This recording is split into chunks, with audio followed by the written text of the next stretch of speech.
Tá ok. Já está gravando? Já. Ok. A partir de agora a gente pode gravar, né? Pode gravar, Cordeiro, por gentileza. Referente, o senhor Pessoal, também, tá? como?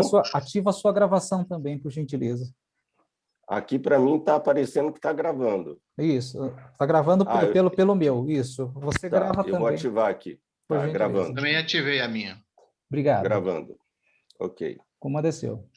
Pessoal, bom dia a todos. Bom dia, Evaldo, presbítero Evaldo. Bom dia. José Cordeiro, Cleonice, Glenda, Henrique, o Igor, Janine, irmão José Cássio, Lenise, Marcos, Marja, Maxwell, Mendonça. Quem mais está aí? Mercedes, Noré, Talita, Pedro. Quem eu não falei, que Deus abençoe a todos. Nós vamos orar agora, pedindo para que Deus nos abençoe na nossa reflexão. São todos muito bem-vindos, viu, queridos? É uma alegria estar aqui com vocês. Senhor, muito obrigado por esse momento, Pai, quando vamos iniciar as nossas aulas da IBD, que o Senhor nos oriente, fale conosco, nos instrua, Pai, na Tua palavra, que esse curso venha a ser bênção nas nossas vidas e na vida de todos que estiverem participando, Pai. Nós queremos nos colocar nas Tuas mãos, usa-nos para a Tua glória, estamos aqui na Tua inteira dependência. É o que nós oramos em nome de Jesus. Amém, Senhor. Amém. Amém, queridos. Eu vou compartilhar a tela aqui com os irmãos e vamos indo e voltando. E vocês fiquem à vontade para participarem aí do chat. Tem um chatzinho aí. Se você quiser, você entra aí no bate-papo e pode fazer perguntas ou participar. São todos muito bem-vindos. Tá ok, queridos? Deixe-me só compartilhar a tela aqui com vocês e vamos iniciar.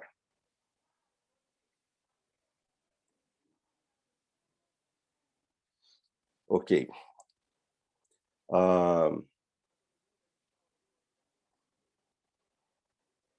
Eu queria, primeiramente, dizer que é uma alegria estar junto com o presbítero José Cordeiro. Ele vai estar ministrando as aulas junto comigo. José Cordeiro é presbítero, membro da nossa igreja, é um estudioso da palavra do Senhor, já tem dado várias outras aulas na nossa escola dominical, e é uma alegria, José Cordeiro, dividir a classe com você. Que Deus te abençoe também ricamente. Queria dizer a todos também que essa aula está sendo gravada e essa aula vai ser disponibilizada no canal da IPN, no YouTube. Então, você permanecendo nesta sala, você está concordando com a disponibilização do vídeo e, caso ocorra a reprodução da sua imagem ou voz, ok? Que Deus nos dê uma boa aula e nos abençoe nesses momentos que aqui estivermos juntos. A nossa disciplina, ou a nossa sala, nós vamos estar trabalhando a cosmovisão cristã, o crente no mundo de Deus. Observem que nós temos aí como se fossem dois óculos olhando para o mundo, e entre essas duas lentes nós temos uma ponte. É justamente isso que nós vamos estar trabalhando nas nossas aulas. Como fazermos esta ponte entre o mundo de Deus e o reino de Deus, o nosso mundo e o mundo de Deus. Então, nós vamos ter 9 aulas, eu e o presbítero José Cordeiro vamos estar ministrando. Hoje nós vamos fazer uma introdução à cosmovisão cristã, depois vamos falar sobre o evangelho, a narrativa, cosmovisão e a igreja. Depois vamos trabalhar uma cosmovisão bíblica acerca da criação, do pecado, da graça, da restauração. Vamos ter 2 aulas sobre este assunto. Depois vamos falar sobre a cosmovisão ocidental, as raízes desta cosmovisão. Vamos gastar aí 2 aulas também falando sobre isto. E depois vamos falar sobre narrativas na cosmovisão ocidental. E a penúltima aula vai ser sobre vivendo na intersecção, ou seja, entre este mundo e o reino de Deus. E vamos concluir falando ainda sobre essa intersecção e perspectivas de algumas áreas do Evangelho na vida pública. Então, é um assunto extremamente interessante, empolgante, eu gosto muito. José Cordeiro também, eu creio que sim. Deixe-me só arrumar aqui o meu slide. Tem só uma configuração aqui, rapidinho. Eu vou...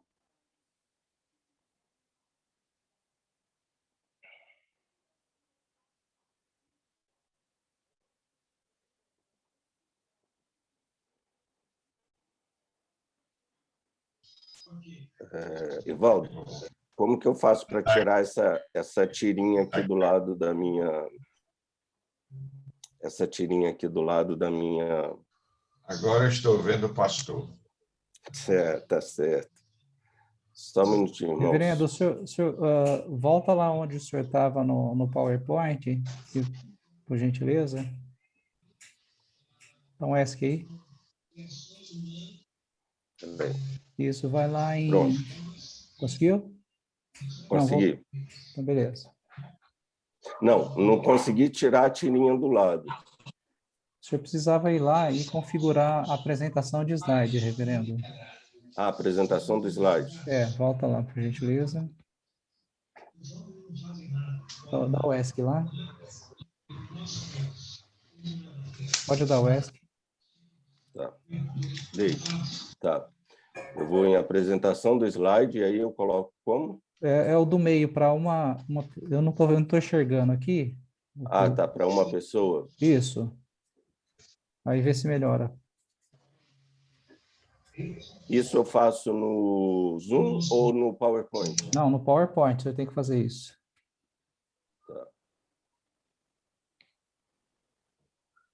Por isso você tem que dar o ESC no PowerPoint para poder fazer isso. Uhum.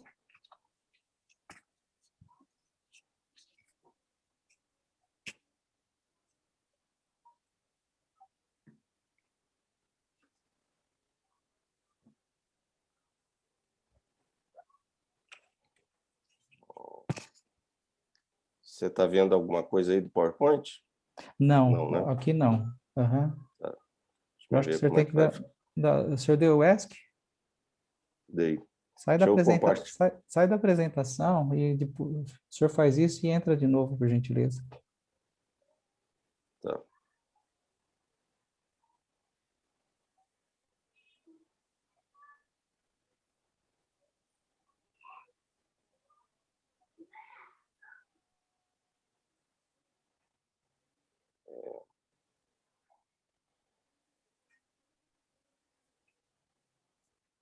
Ok. Retomar compartilhamento. Isso. Deixa-me ver aqui. O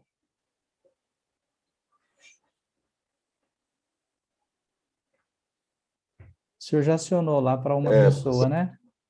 Então Apareceu o slide. pode compartilhar o slide.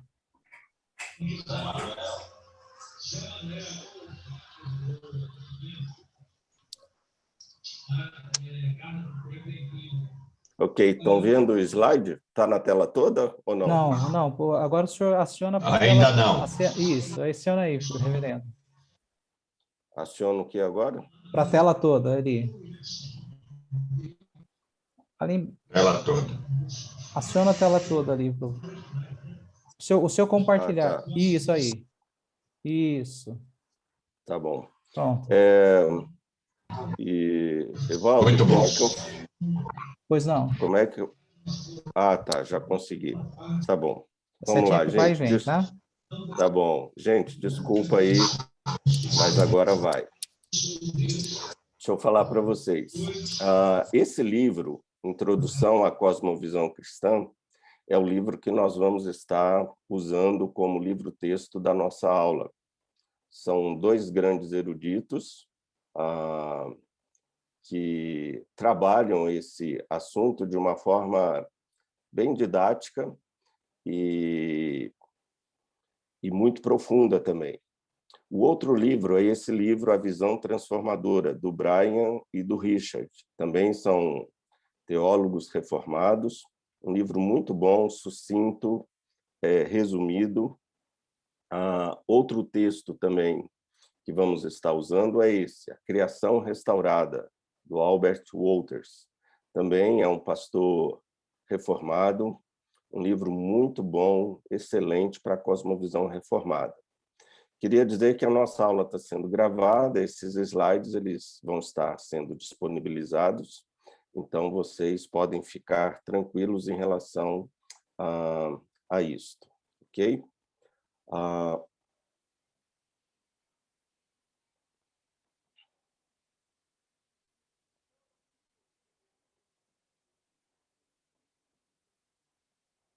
Travou aqui.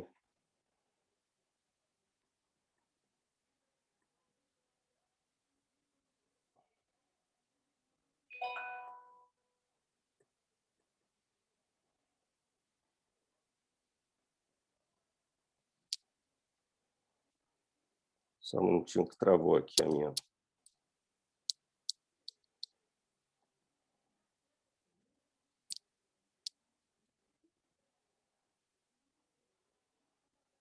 Vocês estão vendo o slide agora? Sim?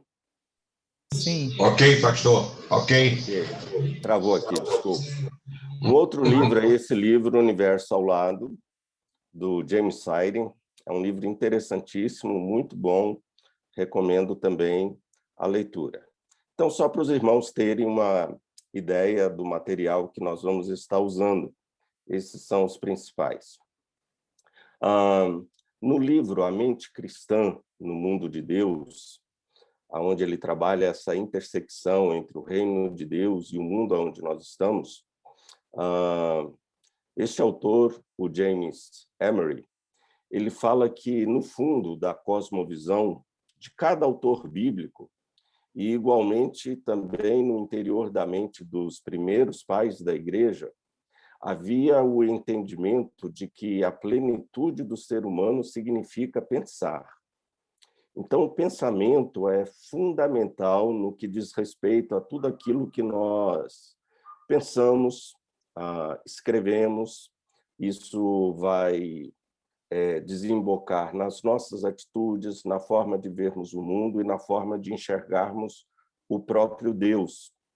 O Dr. William Craig, que é um grande apologista do nosso século, ele fala sobre a importância do pensar, dizendo, por exemplo, que a instituição mais importante na construção da sociedade ocidental é a universidade, porque é justamente na universidade que os nossos futuros líderes, políticos, jornalistas, advogados, professores, cientistas, executivos e artistas serão formados. Então, o que acontece? A cosmovisão que eles absorvem na universidade vai ser justamente aquela que vai moldar a nossa cultura. Por isso que nós precisamos ter em mente que nós precisamos orar a Deus para que nas nossas universidades nós tenhamos professores de química, professores de física, professores de filosofia, professores de antropologia. Nós precisamos ter gente crente dentro das universidades, porque quem controla a universidade controla a forma do mundo pensar. Então, a universidade é um meio importantíssimo para nós disseminarmos a cosmovisão cristã. Mas, para isso, precisamos de ter o quê? Precisamos de ter gente crente lá dentro das universidades, dentro das nossas escolas, dentro dos nossos colégios. Ou seja, o crente é alguém para atuar não só dentro da igreja, mas também na sociedade como um todo. Essa é a cosmovisão reformada, onde o crente atua em todas as áreas. Por quê? William Craig, esse teólogo que acabei de citar, ele fala, por que isso? Porque o evangelho nunca é ouvido no isolamento. O evangelho é sempre recebido dentro de um contexto cultural. Nós não pregamos o evangelho em outro mundo, nós pregamos o evangelho neste mundo onde nós estamos. E a questão é, que mundo é este onde nós estamos? Então, o que nós vamos estar trabalhando aqui em sala de aula é uma análise do nosso mundo, a fim de que preguemos uma mensagem relevante ao mundo onde nós estamos. O William Craig ainda fala que a igreja tem um papel vital em formar o quê? Estudiosos cristãos que ajudarão a criar um lugar para as ideias cristãs na universidade. O cristão, em geral, ele não percebe que há uma guerra intelectual acontecendo nas universidades. E a gente sabe, queridos, que a universidade, praticamente, ela é comandada por uma filosofia, por uma cosmovisão ateísta, marxista, materialista. Precisamos de crentes dentro das universidades para influenciarem de forma diferente essa cosmovisão que tem tomado conta das nossas universidades. Por isso que, muitas vezes, muitos pais cristãos temem mandar os seus filhos para a universidade, porque eles sabem que, quando chegarem lá, eles vão enfrentar uma mentalidade extremamente ateísta. Por isso que os nossos filhos, eles precisam ter uma boa formação cristã para chegarem na universidade e não serem influenciados, mas influenciarem. Um teólogo protestante reformado, muito famoso, o Gresham Machen, foi um teólogo da Universidade de Princeton. Ele disse que se a igreja perder a batalha intelectual em uma geração, a evangelização se tornará infinitamente mais difícil na geração seguinte. Por quê? As falsas ideias ou as falsas cosmovisões são o maior obstáculo à recepção do Evangelho. E neste livro que eu já citei, o James cita o Winston Churchill no seu discurso na Universidade de Harvard em 1943. E Churchill fala: os impérios do futuro serão os impérios da mente. Nada mais certo do que isso, né? Ou seja, os poderes do novo mundo são as ideologias, as cosmovisões. E é isso que vamos trabalhar, né? O que é uma cosmovisão? John Stott, nosso querido teólogo, ele fala-nos: your mind matters, ou seja, sua mente tem importância. Ele fala isso quando diz respeito à evangelização do mundo. Ele fala que não é uma vitória pela força das armas, mas é uma batalha de ideias, sem dúvida alguma. Quando alguém perguntar para nós qual é a nossa visão, ainda que não saibamos definir o que seja uma cosmovisão, mas vamos aprender aqui, nós vamos poder dizer para eles qual é a nossa cosmovisão por meio daquilo que nós acreditamos. O Chesterton, nesse seu famoso livro Ortodoxia, falando sobre o nosso mundo, ele diz assim: como é que nós conseguimos olhar atônitos para o mundo e, ao mesmo tempo, sentirmos-nos perfeitamente à vontade dentro dele? Que mundo é esse que nos deixa tão inquietos? Tá? O Justin Taylor, ele, no livro A Supremacia de Cristo em um Mundo Pós-Moderno, ele fala-nos o seguinte: a teologia, se é fiel à sua natureza, deve ser missional, e por isso devemos compreender tanto Cristo quanto a cultura, tanto a palavra quanto o mundo. Precisamos fazer uma leitura correta do mundo para que a nossa mensagem seja uma mensagem profética. Eu tive um professor, um grande erudito, professor Isaltino Filho. Ele fala-nos acerca desta nossa dificuldade de entendermos, de lermos o nosso mundo. Ele fala assim: queremos que o mundo nos leia, porém nós não lemos o mundo. E não leem uma das coisas mais importantes para se ler, ou seja, gente. Estudamos a Bíblia, mas não estudamos gente, não estudamos as pessoas, o que elas pensam, qual é a sua cosmovisão. Isso é importantíssimo para a pregação do Evangelho. Este teólogo, Volney, falando sobre a evangelização, no seu texto Identidade Religiosa na Pós-Modernidade, veja o que ele nos diz: a igreja que falar, quer evangelizar e ela entende que tem um projeto a apresentar. Mas quem é que está do outro lado? Isto é, o pretenso destinatário da mensagem. Onde está ele na sua relação com a religião? Qual é o público para quem nós vamos pregar? Quem é este mundo no qual nós estamos, aonde vamos pregar o Evangelho? Em um outro livro que fala sobre cosmovisão, sobre a pós-modernidade, é esse livro do teólogo Tom Sine, O Lado Oculto da Globalização. Como defender-se dos valores da nova ordem mundial. Veja que esse não é um livro tão recente, mas ele já tinha essa preocupação, né? Em relação ao que mundo é esse onde nós estamos, aonde o evangelho tem de ser pregado. Veja o que ele nos diz. O problema mais importante que enfrentam a igreja e a sociedade é uma crise de visão. Nós não sabemos por que fazemos o que fazemos. E essa crise de visão tem a ver justamente com a cosmovisão. O Karl Barth, um grande teólogo reformado, protestante, ele tinha uma visão muito aguçada e Karl Barth sempre dizia que nós deveríamos de ter numa mão a Bíblia e na outra mão o jornal, para sermos relevantes ao mundo onde nós estamos.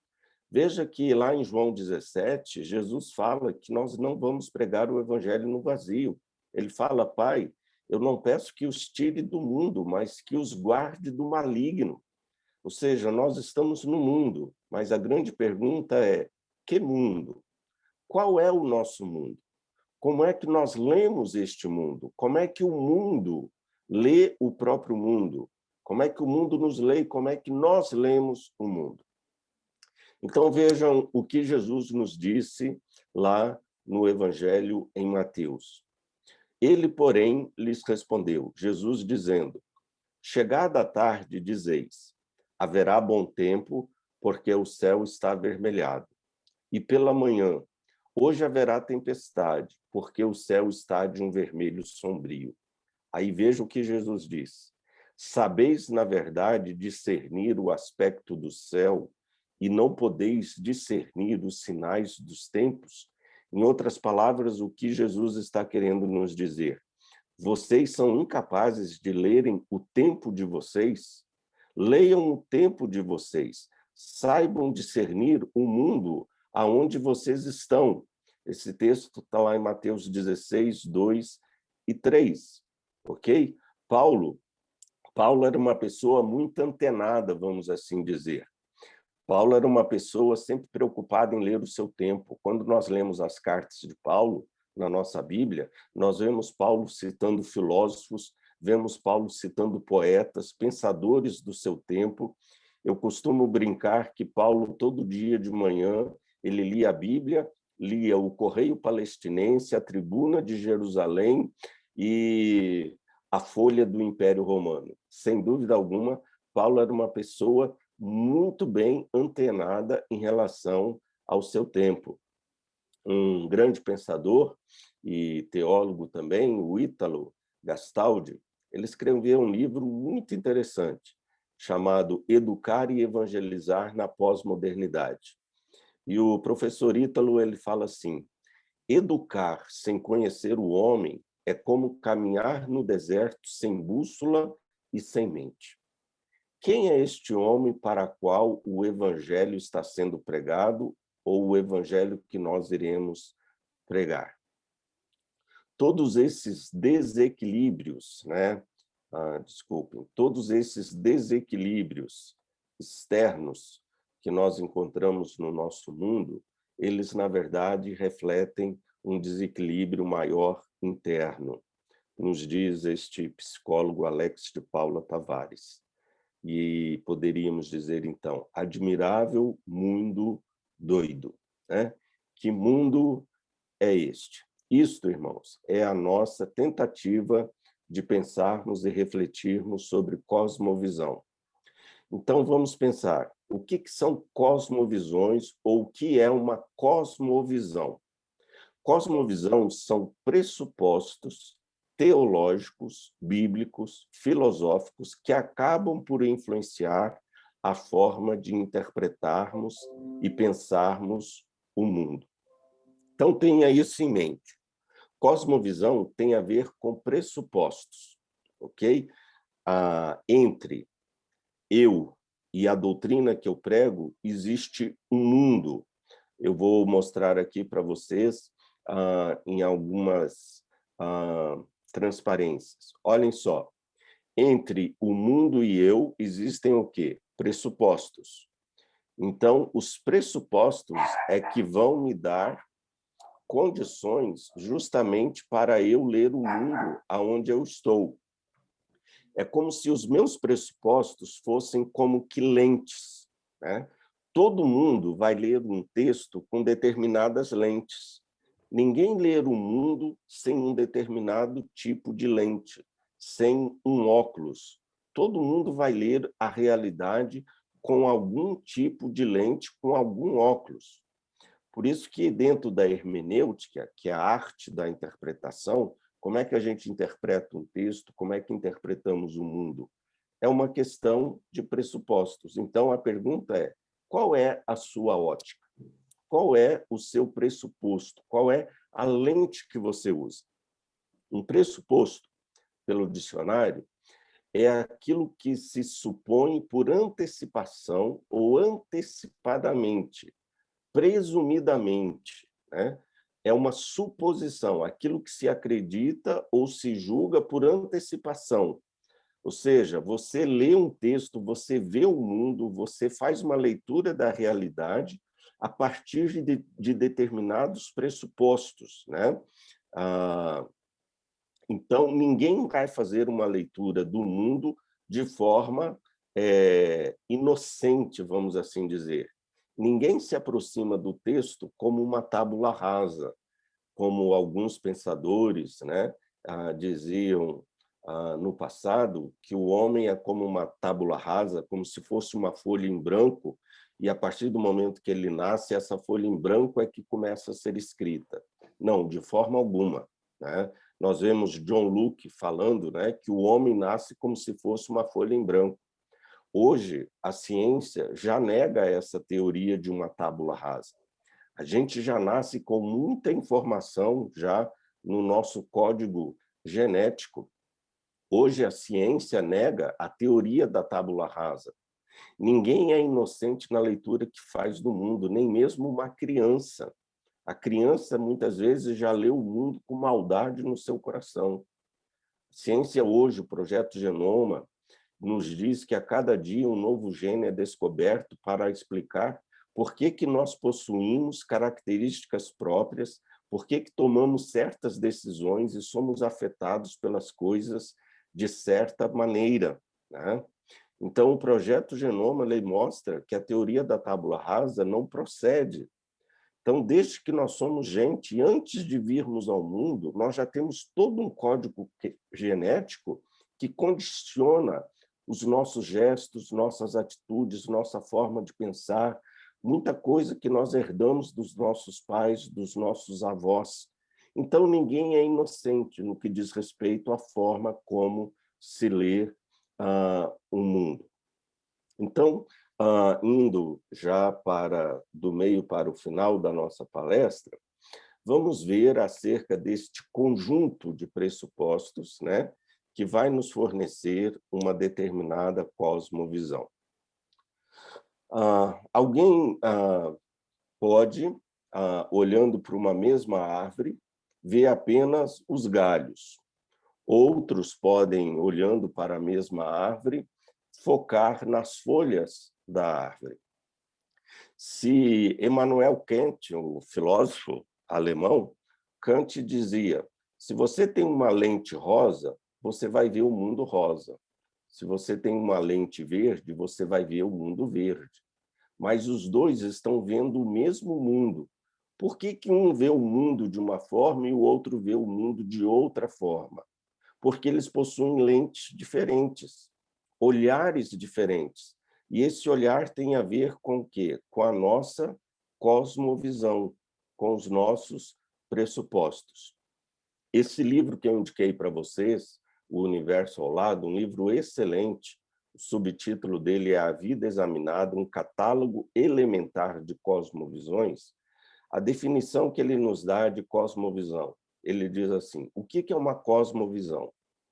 Em essência, é um conjunto de pressuposições, hipóteses, que podem ser verdadeiras, parcialmente verdadeiras ou inteiramente falsas, não importa. E são cosmovisões que nós sustentamos, quer consciente, quer inconscientemente, quer consistente ou inconsistentemente. Ou seja, todo mundo tem uma cosmovisão sobre a formação básica do nosso mundo, ok?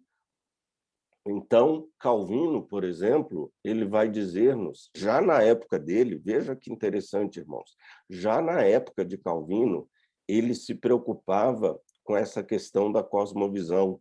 E Calvino diz, as escrituras são os óculos da fé, que, por sua vez, são formados por uma pluralidade de lentes.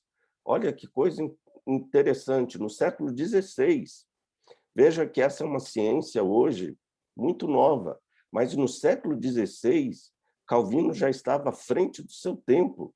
Calvino fala, olha, tenham cuidado com os óculos com os quais vocês leem o mundo. E Calvino fala, usem as lentes das escrituras, porque elas vão determinar a sua cosmovisão. Eu vou agora para algumas conclusões da nossa aula. Qual é a cosmovisão cristã? Depois de falar sobre isso, eu vou abrir aqui, se o Cordeiro quiser ter uma participação e se vocês quiserem fazer alguma pergunta, ok? Qual é a cosmovisão cristã? Ou seja, quais os óculos que nós, enquanto crentes, deveríamos usar para lermos o mundo e para sermos relevantes ao mundo, termos uma palavra relevante para este mundo. Então, a nossa cosmovisão ela é baseada em 4 colunas fundamentais que erguem o edifício dos nossos pressupostos. Quais que são essas colunas fundamentais? Criação, Deus criou o mundo. Depois que Deus criou o mundo, temos a queda, o homem caiu. Depois que o homem caiu, nós temos a redenção, esse homem foi redimido, e depois nós temos uma nova criação, que é o final de todas as coisas e um novo mundo. Vamos pensar sobre esta cosmovisão aqui rapidamente, começando pela criação. O que nós temos aqui de imediato? Nós vemos, só um minutinho, nós temos aqui o drama de Deus em 4 atos, ok? Só um minuto, irmãos. Bem, nós temos Deus cria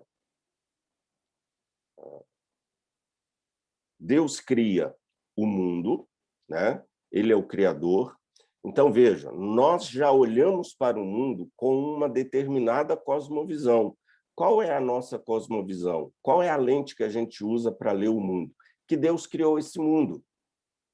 É uma cosmovisão diferente, por exemplo, do materialista, do marxista, do evolucionista, que não crê que este mundo foi criado por Deus, mas ele é fruto de uma combustão espontânea, o homem vem do macaco, etc. e tal. O presbítero José Cordeiro vai estar falando sobre isso, ok? De forma mais particular. Então, o óculos que eu uso, quando eu olho para o mundo, eu vejo que Deus como Criador. Deus é o Criador do mundo. Depois, quando eu olho para o homem, eu vejo o homem criado à imagem e à semelhança de Deus, e não à imagem e semelhança de um macaco. Não é fruto de uma ameba que foi evoluindo, evoluindo, evoluindo, e chegou até onde nós chegamos. Não. Quando eu olho para o homem, quando eu leio o homem, eu vejo esse homem como alguém que foi feito por Deus, a sua imagem e a sua semelhança. E quando eu olho para a criação de Deus e eu olho para o mundo, eu vejo que tudo era bom, ao contrário dos gregos, que vão dizer que a matéria é má e o espírito é bom. E para o espírito se libertar, ele tem que se libertar da matéria, ele tem que se libertar daquilo que é material, do seu corpo, deste mundo, que é um mundo mau. Não. A nossa cosmovisão, o óculos que a gente usa, quando nós olhamos para o mundo, nós vemos que tudo que Deus criou é bom. O mundo é bom. Tanto é que Deus nos colocou neste mundo. E depois vemos que o homem foi criado para o quê? Para uma perfeita comunhão. Então, hoje, quando nós vemos o mundo sem paz, se degladiando entre si, é porque este mundo é um mundo caído. O homem que foi criado para a comunhão, hoje é um homem egoísta, que vive mais para si mesmo, não se importa com o outro. É a cosmovisão, uma cosmovisão extremamente individualista. É o mundo onde nós estamos, mas não foi para isso que Deus criou o homem. Nós somos seres gregários, nós somos criados para a comunhão. Comunhão com Deus em primeiro lugar, depois comunhão com o outro. Mas por que o mundo é um mundo egoísta? Por causa da queda. Então, criação, queda. O homem caiu. Então, quando eu olho para o homem no mundo, eu vejo que um homem criado à imagem e à semelhança de Deus, mas um homem caído, um homem que foi afetado pelo pecado, um homem aonde a imagem de Deus na sua vida está completamente deturpada. Então, essa humanidade que foi criada para a comunhão com Deus e com o outro, essa humanidade foi banida da presença de Deus e, por conseguinte, teve os seus relacionamentos humanos horizontais afetados pelo pecado. Então, esse relacionamento da humanidade com Deus, uma vez rompida, afetou também a nossa relação com o outro e a nossa relação com a própria natureza, com o cosmos. Veja que quando Adão peca, ele perde a sua própria comunhão, o seu bem-estar com ele mesmo, porque a sua comunhão com Deus foi afetada. E no momento que Adão peca, a sua comunhão com o outro, com Eva, também é afetada. Veja que o relacionamento deles se torna um relacionamento milindrado pelo pecado. Eles brigam, acusam um ao outro. Então, a humanidade na Terra passa a viver debaixo de quê? De uma maldição. Então, esses são os óculos com os quais nós olhamos o mundo, um mundo caído, um mundo que jaz no maligno, uma humanidade que está debaixo da maldição. Esses são os óculos com os quais nós enxergamos o mundo. É diferente, por exemplo, de alguns que veem o mundo como ordem e progresso, um mundo que pode se tornar um paraíso aqui na Terra, como dizem, por exemplo, os marxistas, né? Mas, graças a Deus, depois do pecado vem o quê? O ato 3, a redenção, né? Deus, ele envia Jesus como nosso representante. Então, lá em 2 Coríntios 5:21, nós lemos: Deus tornou pecado por nós, aquele que não tinha pecado, para que nele nos tornássemos o quê? Justiça de Deus. Então, Deus veio nos resgatar desta maldição. Deus veio em Cristo Jesus fazer com que nós novamente tivéssemos comunhão com Deus, porque foi para isso que o homem foi criado. Então, Jesus, ele vive uma vida perfeita. E a vida perfeita que Jesus viveu, e nós não tínhamos condições de viver, é a vida que Jesus imputa a nós. Deus, ele acredita em nós a vida perfeita de Jesus. E aí passamos a ter condições de ter um relacionamento perfeito com Deus e um relacionamento perfeito com o outro. Jesus, ele ressuscita, morre pelos nossos pecados, segundo as Escrituras, é sepultado e ressuscitado no terceiro dia. Então, fomos o quê? Redimidos por meio do nascimento, da morte e da ressurreição de Cristo. Quando olhamos para o mundo, a nossa cosmovisão cristã vê um mundo caído que precisa ser redimido. O mundo precisa ser salvo por Jesus Cristo, porque ele está debaixo de condenação e só Jesus pode fazer com que o homem volte a ser aquilo para o que Deus o criou. E aí, no quarto e último ato, a nova criação é a nossa esperança de um novo céu, de uma nova terra, quando todas as coisas vão ser restauradas para todo sempre.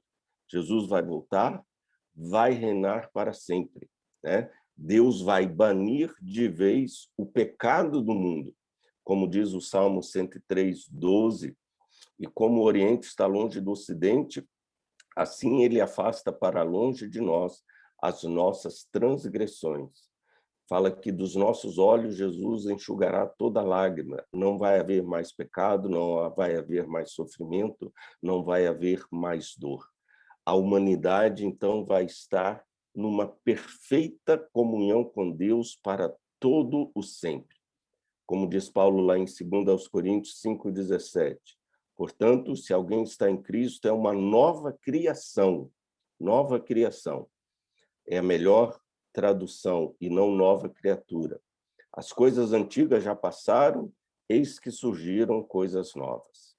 Uma vida onde não só o nosso relacionamento com Deus vai ser restaurado, mas o nosso relacionamento com o outro também vai ser restaurado. E seremos para sempre como Deus sempre desejou que fôssemos, né?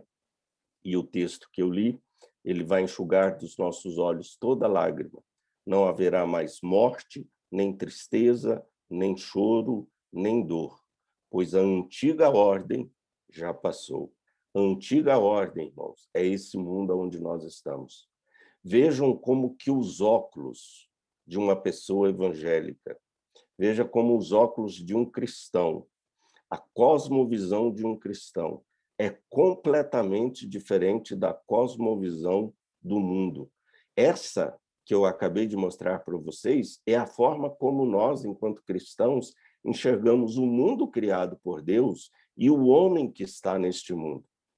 Quando passamos a olhar o mundo e o homem desta forma, nós vamos ser, com certeza, um pouco mais relevantes a este mundo aonde nós estamos. Amém. Nós vamos, na próxima aula, continuar trabalhando este tema com a graça de Deus e vamos abrir aqui agora, pedir o Cordeiro que abra o seu microfone e estamos de volta aqui à sala. Quem quiser participar, fique à vontade para fazer alguma pergunta, alguma contribuição também. Irmãos, bom dia a todos, mais uma vez. Parece que nós tivemos um problema técnico aí no chat, né? Parece que nós não conseguimos habilitar para que todos pudessem enviar suas mensagens. Mas eu queria, então, que os irmãos, aqueles que tiverem alguma pergunta em relação ao conteúdo da nossa aula, do reverendo Marcos Alexandre, que possa abrir o seu microfone e fazer a sua pergunta para que todos possam acompanhar. A gente vai tentar resolver esse problema técnico aí do chat. Parece que os irmãos só estavam conseguindo enviar mensagem para os co-hosts, não é isso? A gente não conseguiu habilitar aqui, eu acho que o presbítero Evaldo, que está acompanhando com a gente também, acho que ele não conseguiu fazer essa habilitação. Mas então eu deixo o espaço agora aberto para aqueles irmãos que quiserem fazer alguma pergunta.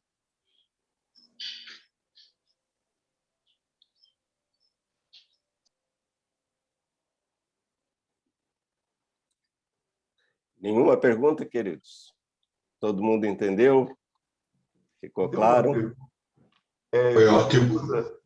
Reverendo Marcos Alexandre, aqui é Fábio Batista. A minha pergunta Fábio. é o seguinte: a nossa cosmovisão cristã nos leva a ver as várias áreas da vida de forma diferente, né? A economia, a política, a ciência, etc., né? Eu queria que você comentasse um pouco sobre isso, porque muitas vezes nós vemos pessoas que são crentes no Senhor Jesus, são evangélicos, né? Têm uma mesma cosmovisão cristã no que se refere a esses 4 atos, né, que o senhor nos apresentou, mas, no entanto, divergem quando olham, por exemplo, a questão da economia, da política e assim por diante, né? Como é que você vê essa questão? Só para a gente esclarecer esse ponto. Muito boa pergunta, Fábio. Agradeço a sua participação. Para um crente, para uma pessoa cristã, evangélica, não existe a separação, vamos dizer assim, entre o secular e o profano, ok? Para um crente, tudo é santo, né? Tudo que um crente faz, ele faz para a honra e para a glória de Deus. Então, não importa o trabalho que esse crente exerça, ele vai estar trabalhando para a glória de Deus. Esse é uma aula que nós vamos ter aqui no nosso curso, nós vamos estar falando sobre isso. Então, por exemplo, um economista, ele precisa de ter uma visão bíblica da economia, sim. Deus, ele chama economistas, assim como chama médicos, assim como chama cientistas, né? Agora, infelizmente, muitos crentes acham que isso diz respeito à sua vida secular, não diz respeito à sua vida cristã. Não existe essa dicotomia. Essa é uma esquizofrenia que a reforma bateu muito em cima dela, mostrando que não existe essa separação entre o secular e o sagrado. Tudo que um crente faz é sagrado. Quer seja dentro da política, quer ser dentro da economia, quer ser dentro de uma universidade, não importa a disciplina que ele lecione, ele está ali como representante de Deus. Nós somos representantes de Deus. Agora, infelizmente, algumas cosmovisões cristãs, inclusive, elas vão diferir, né? Obviamente que a cosmovisão reformada, calvinista, vamos assim dizer, ela difere, por exemplo, da cosmovisão arminiana, geralmente defendida pelos batistas atuais. Deixe-me só lhe dar um exemplo.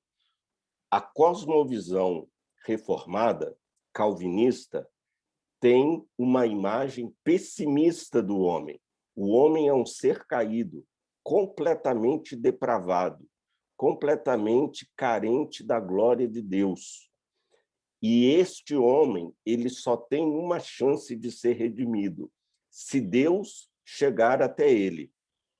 Então, a não ser que Deus chegue até esse homem completamente perdido e depravado, este homem nunca vai ter condições de ser salvo, ser redimido. Veja, essa é a cosmovisão reformada. Agora, pega uma cosmovisão arminiana. A cosmovisão arminiana é uma cosmovisão humanista, tira a soberania de Deus, porque a cosmovisão arminiana vai dizer que o homem é um ser responsável pela sua salvação. Ele tem que dar um passo em direção a Deus. Se ele não der esse passo em direção a Deus, ele jamais vai ser salvo. A Igreja Católica, por exemplo, pensa assim, os arminianos pensam assim. Então, os arminianos, eles têm uma visão bem mais positiva do homem do que o calvinista, do que o reformado. Veja que mesmo entre evangélicos, nós temos cosmovisões distintas, tá? Agora, obviamente que um crente dentro da economia, dentro da política, ele vai influenciar, né? Ele teria que influenciar, vamos assim dizer, né? Não teria que ser diferente. Hoje, infelizmente, desculpe minha observação, mas vemos evangélicos aí na política, no governo, que, infelizmente, nós não vemos por detrás das suas decisões e das suas práticas uma cosmovisão cristã, né? Infelizmente.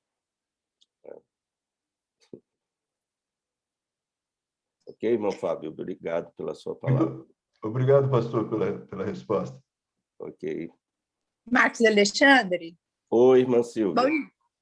Bom dia. Bom dia, querida. Bom, pode falar. Ouvindo,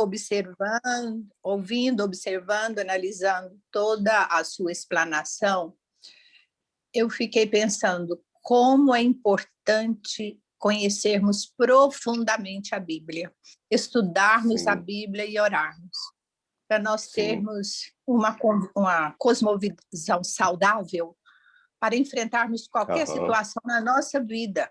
Às vezes é um sofrimento tão Sim. grande. E se nós temos essa Aham. visão bíblica, o Senhor nos capacita a Uhum. passarmos. Sim, sem dúvida alguma.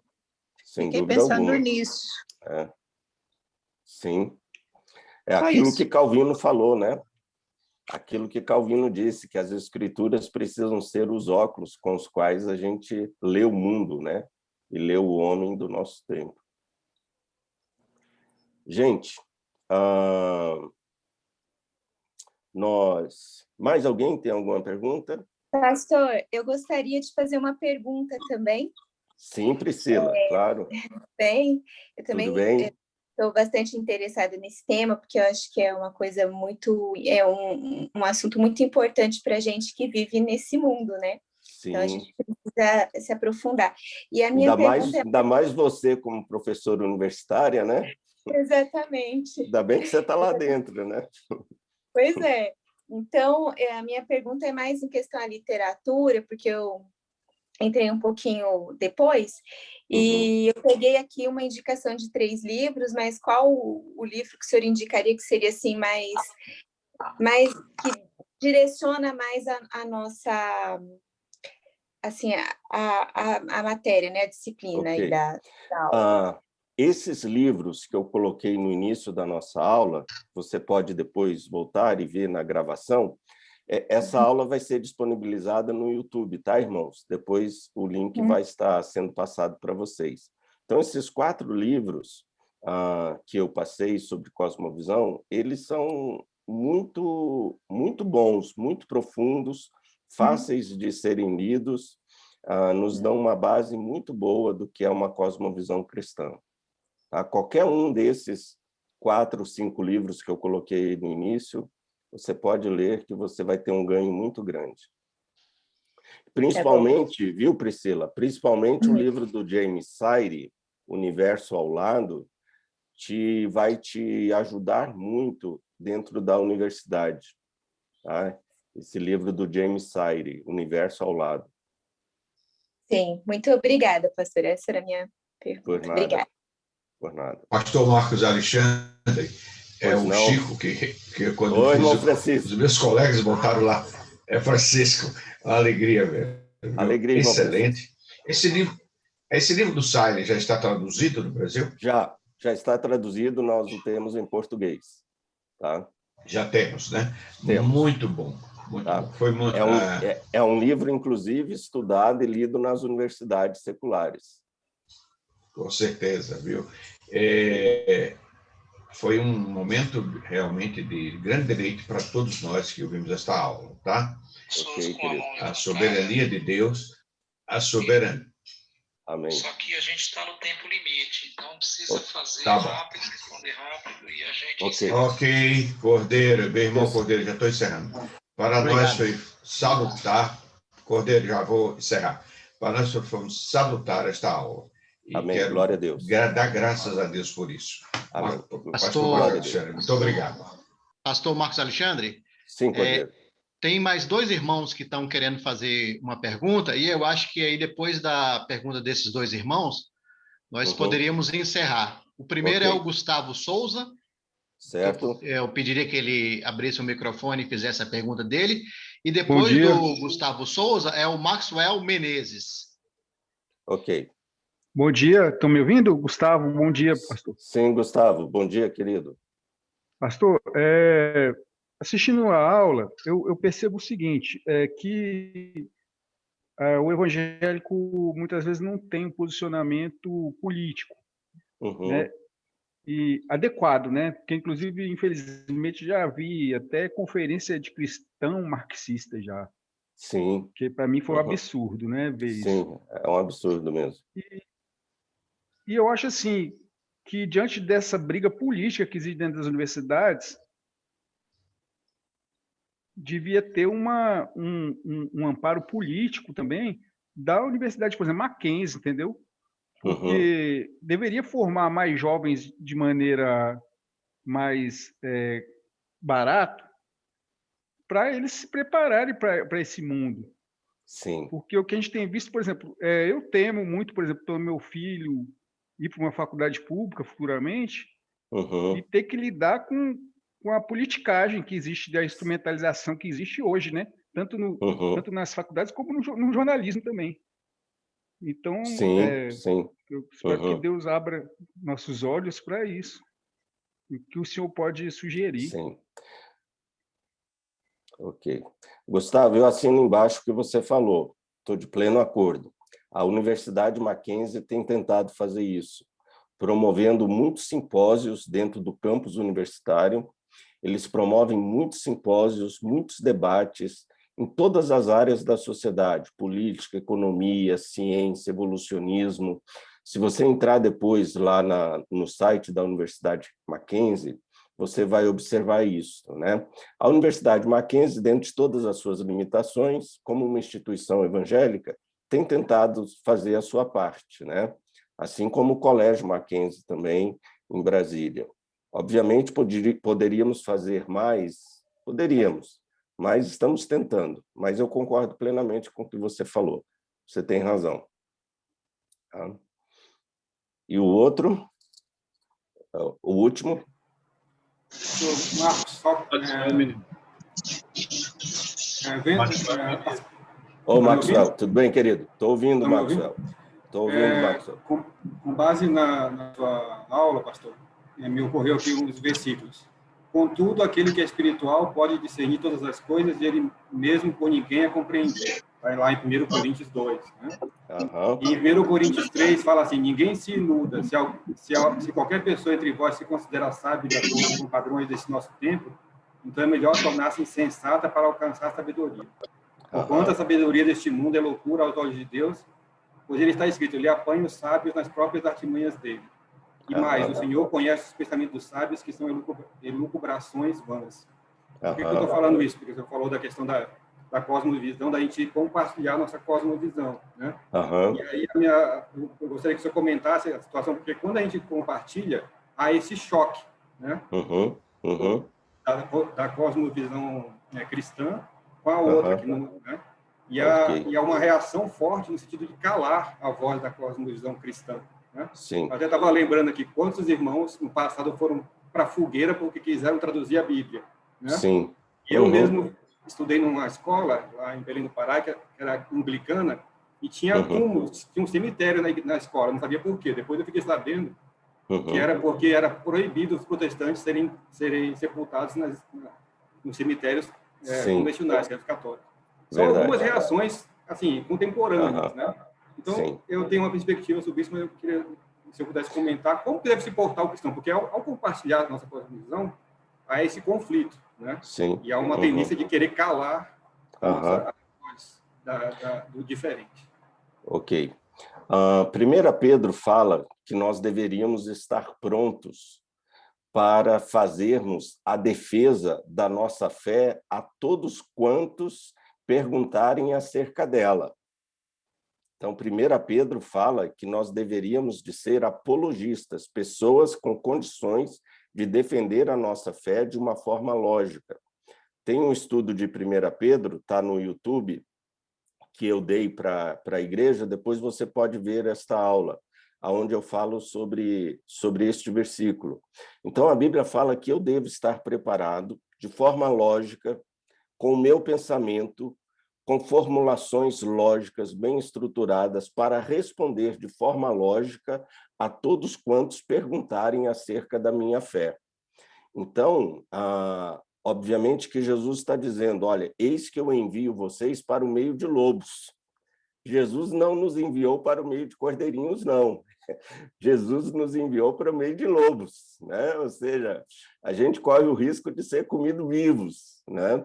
Então, eles vão vir com todas as garras para cima de nós, mas nós devemos estar preparados para responder a essas pessoas acerca daquilo que nós acreditamos. Por isso que Paulo mesmo vai dizer, olha, fiz-me de tudo para com todos, Para com os judeus me fiz judeu, para com os gentios, gentios, a fim de ganhar a todos, seja por qual modo for.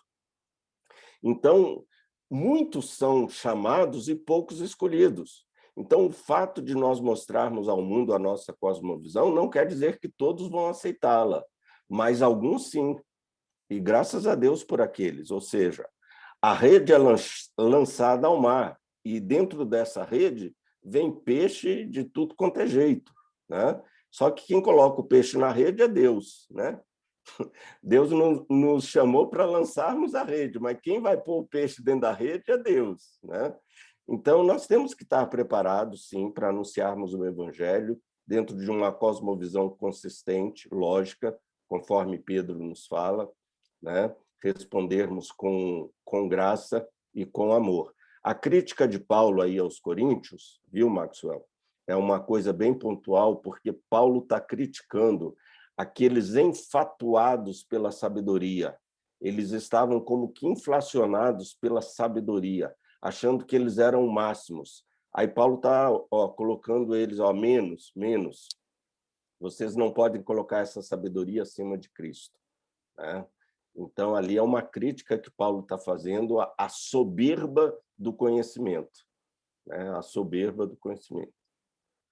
Gente, muito boa a participação de vocês, excelente. Nós vamos continuar. Calma que temos ainda 8 aulas, né? Com a graça de Deus. Vamos continuar esse assunto. No próximo encontro ainda vamos estar falando sobre cosmovisão.